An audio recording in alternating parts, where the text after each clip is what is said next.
Hello everybody, it's Julia here from the Highly Sensitive Tarot, and I'm back today to show you a new deck. And this is a deck that I had never heard of before, and then all of a sudden I was sort of seeing it everywhere really. I think B at Achilles Sunflower had written about it on Facebook, and then I saw Emsy at Mystic Emsy had got this deck and did a sort of little walkthrough of it, and I was just fascinated with it really. Like I said, I've never heard of it before, and I would consider myself a truth seeker, big style. I have been for probably half my life, I would say, really, when I realised that life wasn't what I thought it wasn't what I had been taught in school, and started to read, quite extensively. And I think with all the books I've read over the years, I've probably forgotten tons more than I can remember. And I had a very brief little look through this deck, and a lot of the names in it of people I didn't even recognise, which is shocking, isn't it? So, but anyway, this is Hexen 2.0 Tarot by Suzanne Treister, I think that is. This was first published in 2012. This edition 2024. Cosmogenesis. That might be the publisher, I'm not sure. And it says on the back, this visionary... Oh no, I won't read that. After a decade out of print, this rare tarot deck, renowned for its unique vision and prophetic themes, returns in a highly anticipated new edition. The Hexen 2.0 Tarot features 78 alchemical drawings that depict the interconnectedness histories of the computer and the internet, cybernetics and the counterculture, science fiction and scientific projections of the future, government and military research programs, social engineering, and the ideas of the control society. These are presented alongside diverse philosophical, literary, and political responses to the advance of technology, including the claims of anarcho-primitivism,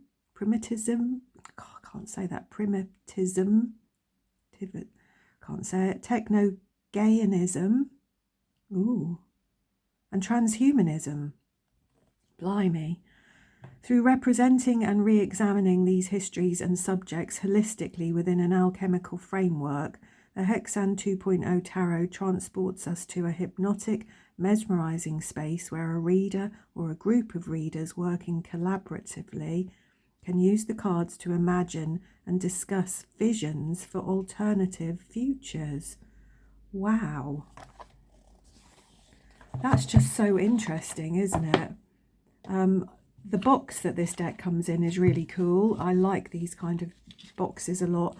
And I'm sure that Emsy said that there is a guidebook coming for this, because you get this sort of pamphlet with this deck, but it's not a guidebook, and it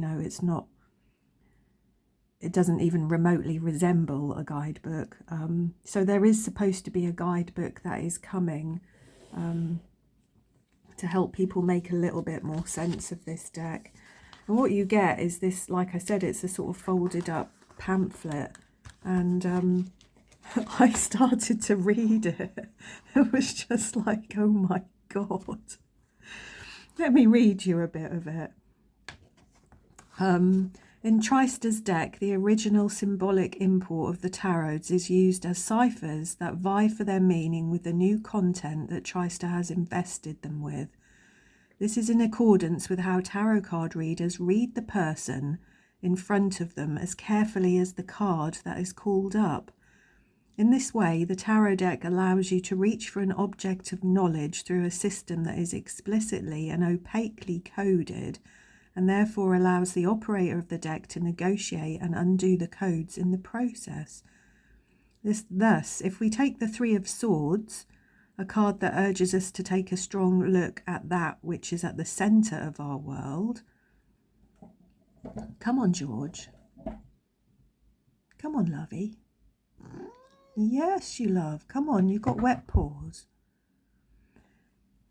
So it says, yeah, lust, if we take the Three of Swords, a card that urges us to take a strong look at that which is at the centre of our world, it refers in Trista's version to the CIA's infamous MK Ultra program, in which volunteers as well as unwitting civilians were guinea pigs for government mind control experiments with psychedelica.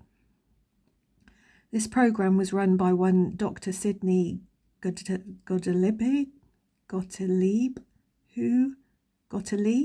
who in exchange for immunity from criminal prosecution undertook to investigate whether and how it was possible to modify an individual's behaviour by covert means. So as you can see, there's very little here. I think the only other card that I saw referenced here, I'm just looking. Yeah, I think the only other card I saw referenced here was the Ace of Pentacles. It says in tarot law, the Ace of Pentacles, for instance, represents new beginnings, wealth and inspiration in material or financial matters, such as the energy to undertake a new business venture. In Trista's deck, it conflates the four technologies, nano, bio and infotechnology, as well as cognitive science.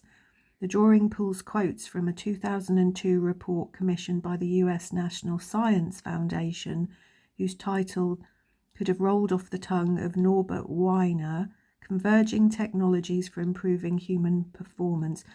So as you can see, this deck needs serious study, doesn't it? And we've got all this going on the back here as well. Again, I just scanning this quickly. I can't see any other references to any other actual tarot cards here, or explanations as to why that card was chosen or anything like that. So yeah, I think without the guidebook, you'd be looking on Google a lot, wouldn't you? Or DuckDuckGo, or whoever you use, trying to find out who these people are and what these things are. So these are big cards. This is the back of the cards. They're quite cool, aren't they? But they're big cards. There's have a look. This is from the Curious Travels deck, so you can see it's they're quite a lot taller and wider, these cards. But like I said, I really don't think these cards are designed to read with in any kind of day-to-day way that I might read with my Curious Travels deck. I think this deck is for studying, or perhaps even, like it said on the back of the box, that a group of readers working collaboratively could use the cards to imagine and discuss visions for alternative futures. I mean, that would be mind-blowing, wouldn't it? As I said, many of these cards, I don't know who they are. I obviously know Aldous Huxley, the Fool here. He wrote A Brave New World, didn't he? I think he died in the 60s. And I think I seem to remember, because I read Brave New World such a long time ago, and it's about the dangers, isn't it, of technology and computers and it changing our way of life, really. And I just love on these cards how there's just so much information on them. We've got One World Order, science fiction, The Island, Bertrand Russell. I loved his work. I used to read a lot of Bertrand Russell stuff when I was much younger. So yeah, I'm going to turn these over because I want to keep them in order. Put this down a little bit more. Then we've got the Magician, who's Timothy Leary, who is somebody that I feel that I should know, a psychologist and futurist, but I can't quite recall. The Macy Conferences for the High Priestess.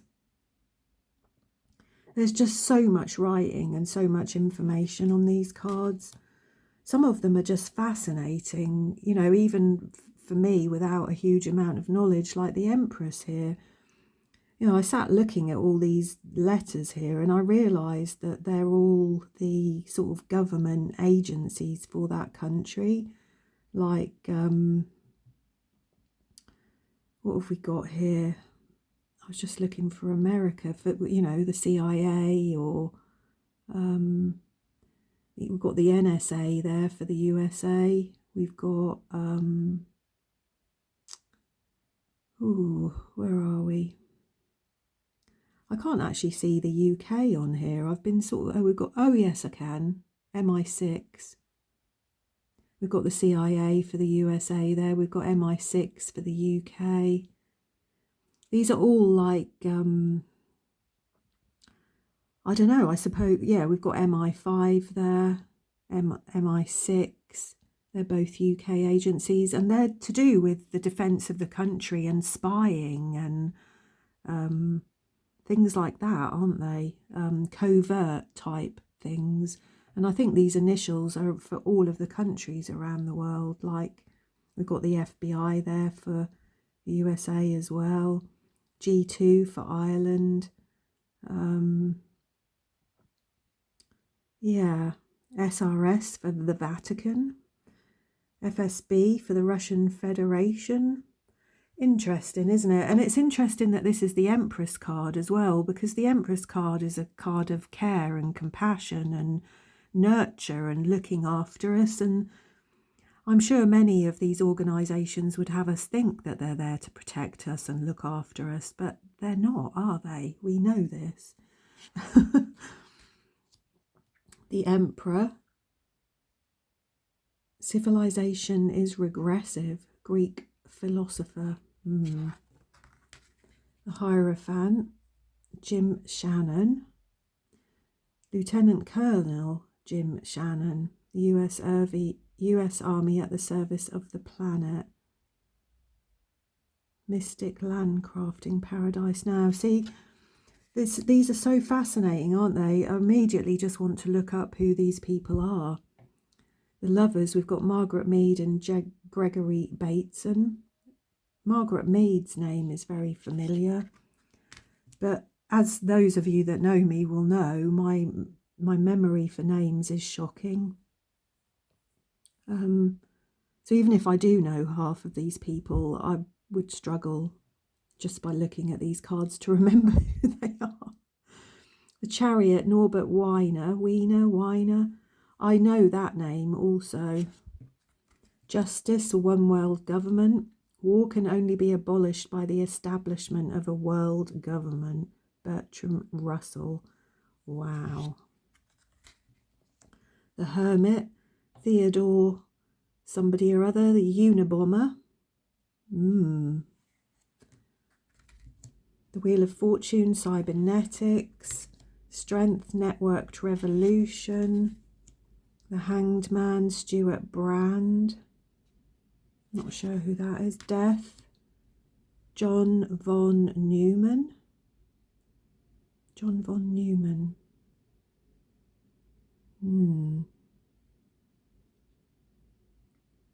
Quantum mechanics, game theory, Atomic Energy Commission. Oh, great. Temperance. ARPANET? Don't know what that is. US Defense Advanced Research Projects Agency. The Devil, the Control Society, this pyramid. I think many of us will recognise this pyramid as being a control system. On the one hand, exploration of the individual's ethical position within the collective activity of scientific modelling could point outside the instrumental logic of the world laboratory and beyond the notion of experimental.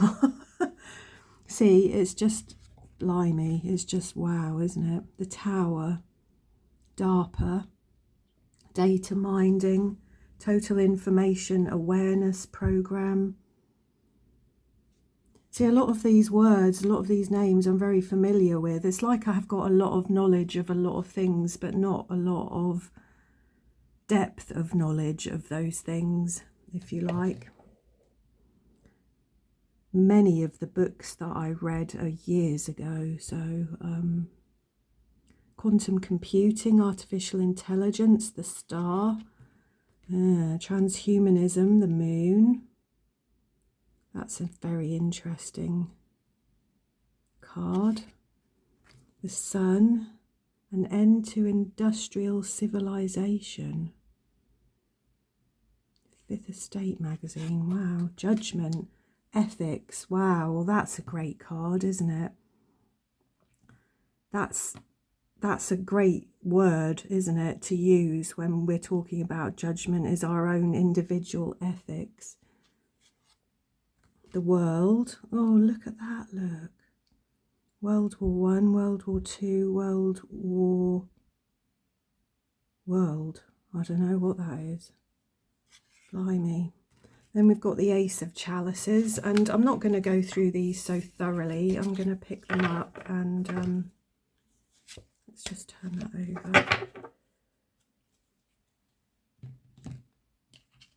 Let's put them there. I'm going to pick these up and go through them a bit more quickly. We could be here all day, couldn't we? So the Ace of Chalices. Two of Chalices, the Summer of Love. Three of Chalices, the Astrolabe. The Four of Chalices, Castle Clock. Al Jazeera. Five of Chalices, Lovecraft. The most merciful thing in the world, I think, is the inability of the human mind to correlate all of its contents. Dream sharing, the Six of Chalices. Utopia, the Seven of Chalices. Have you ever seen that TV programme, that box set, Utopia? I think it was first done in the UK and then there was an American version of it. That's quite an eye-opener, especially as we've had all the COVID stuff since. Very interesting.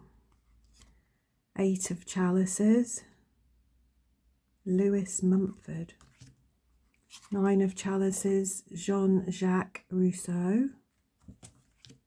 10 of Chalices, whoops, Bob Black. The Knave, Ken Kersey. The Knight, who's that? Lawrence Sharrock. The Queen, Ada Lovelace. Mathematician, King of Chalices, Anthony Stafford Beer, and so on. We've got the Ace, the Two of Pentacles. Let's lift this up a little bit, if I can. There we go. The Three of Pentacles, 4, 5, the 6, Harvard, Caltech, Oppenheimer,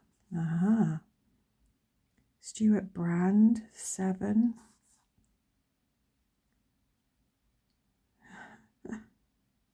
Soviet ternary computers, the 8 of Pentacles. Wow, 9 of Pentacles.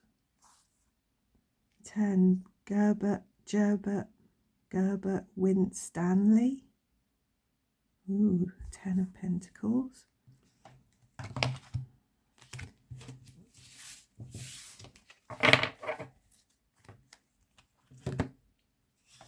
Let's pick these up. We've got the Knave of Pentacles, Techno-Gaianism. Knight of Pentacles, Kurt Zadak Lewin. Queen of Pentacles.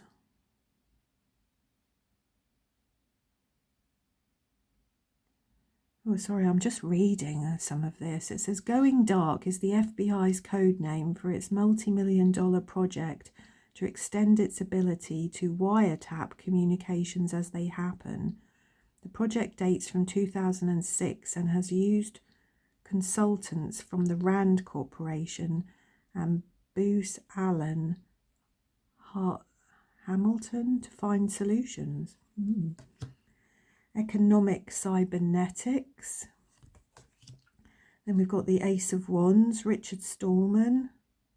That's a name I know.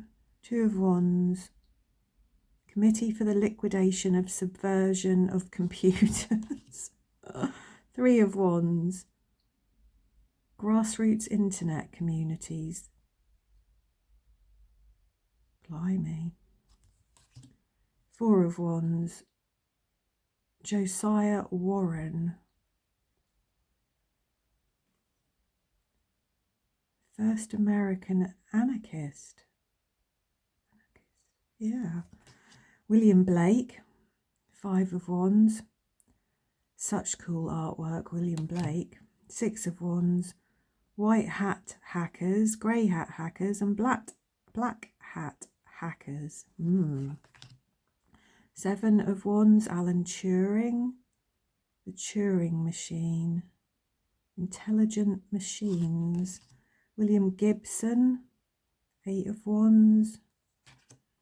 Nine of Wands, LSD. Timothy Leary, what's that? Humphrey Osmond, Al Hubbard, Truth Drug, Mind Control. Imported by the CIA, Soviet brainwashing. So interesting. Ten of Wands, post-World War II early computers. Knave of Wands, John Zerzan. Blimey. Knight of Wands, Unabomber Manifesto, the Industrial Society and its Future.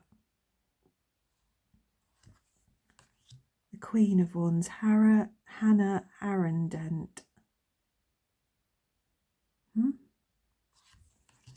Tesla, the King of Wands, of course. Invention of the radio, radiant energy receiver. His attempt to broadcast free electricity throughout the world. So interesting. Cyber Wars, the Ace of Swords. H.G. Wells, the Two of Swords. Social reformer, eugenicist, science fiction writer, political thinker. So interesting who these people were. MK Ultra, the Three of Swords, which I was talking about, wasn't I? Testing of LSD, mescaline, staff and civilian, electronic ultra, brain magic, subliminal perception, witch doctors' studies. I mean, it's just fascinating, isn't it? Awful, but fascinating. Four of Swords, World Federation for Mental Health. I'm sure they have always had very positive things for our mental health, don't you think? Five of Swords, don't be evil, Google. 1994 funding from DARPA. All these students develop search engine commercialized as Google. Six of Swords, Martin Heidegger. The question concerning technology. The Seven of Swords, cybernetic seance. United States Cyber Command, the Eight of Swords. The Nine of Swords, the Tavistock Institute. Well, that's something I have studied quite a lot, actually. That's a very secretive and scary and heinous institute, I think, really, isn't it? Yeah. Applied research. DARPA, the Ten of Swords. Star Wars. The Knave of Swords, interplanetary internet. The Knight of Swords, IBM, Business International Machines, IBM and the Holocaust. Queen of Swords, drones. It's a big thing at the moment, isn't it? Drones. A lot of talk about drones at the moment. And then lastly, the King of Swords, Timothy Leary, the terrestrial and extraterrestrial survival. So there we go. That was a very, very brief look at this deck. I don't know why I've got it like that. There we go. Yeah, so that was a very, very brief look at this deck. I mean, I could not do it any more justice without, you know, having a guidebook or doing an awful lot of research. So it's just a quick flick through just to give you a flavour of this deck. And I think if you're a tarot collector, this is, or a truth seeker, if you're interested in the world of conspiracy or well, I don't think it's conspiracy. I think it's just truth waiting to be found out, isn't it? It's anyway, if you're interested in the themes of this deck, then I think it's a fantastic deck to buy. Like I said, I can't see myself ever reading with this, but I do hope at some time that there will be a guidebook and I can sit and study it a little bit more. I think it's a great addition to my library of truth-seeking books. So yeah, I hope you enjoyed having a look at it, and let me know if you've already got this deck or you're interested in it, or any of the people or themes or anything I've talked about looking at these cards. I'd love to hear from you. I hope everybody's well, sending you all my love, and I'll see you all again soon.